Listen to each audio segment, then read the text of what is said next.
Hi friends, ഇന്ന് നമുക്ക് കുറച്ച് ഇരുമ്പുളി കിട്ടിയിട്ടുണ്ട്. അപ്പോൾ അത് വെച്ചിട്ട് ഒരു കിടിലൻ പച്ചടി ഉണ്ടാക്കിയാലോ. ഞാൻ ആദ്യമായിട്ടാണ് ട്രൈ ചെയ്യുന്നത്. അതിന് വേണ്ടിയിട്ട് ഇരുമ്പുളി ഞാൻ ചെറിയ കഷ്ണങ്ങളായിട്ട് അരിഞ്ഞിട്ട് ഉപ്പും വെള്ളവും ചേർത്തിട്ട് നന്നായിട്ട് വേവിക്കാൻ വെച്ചിട്ടുണ്ട്. ഇരുമ്പുളിക്ക് അധികം വേവില്ലാത്തതുകൊണ്ട് പെട്ടെന്ന് തന്നെ വെന്ത് കിട്ടും. ആ സമയം കൊണ്ട് ഞാൻ തേങ്ങ ചിരകി എടുക്കുന്നുണ്ട്. അതിനകത്തേക്ക് പിന്നെ നമുക്ക് കൊച്ചുള്ളിയും കുറച്ച് ഞാൻ കാന്താരിയാണ് ചേർത്തത്. കാന്താരിയും ചെറു ജീരകവും ചേർത്തിട്ട് നന്നായിട്ട് അരഞ്ഞ് വരുമ്പോഴത്തേക്ക് നമുക്ക് കടുവും കൂടി ഇട്ട് ഒന്ന് ചതച്ചെടുക്കാവേ.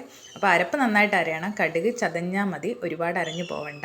എന്നിട്ട് ആ അരപ്പ് നമ്മൾ ഇരുമ്പുളി എപ്പോഴത്തേക്ക് വെന്തിട്ടുണ്ടാവും അതിലേക്ക് ചേർത്ത് കൊടുത്ത് അരപ്പിൻ്റെ ഒരു പച്ചമണം മാറുന്നിടം വരെ നന്നായിട്ട് ഇളക്കുക. അപ്പോഴത്തേക്ക് ഒരു തിളയൊക്കെ വരും.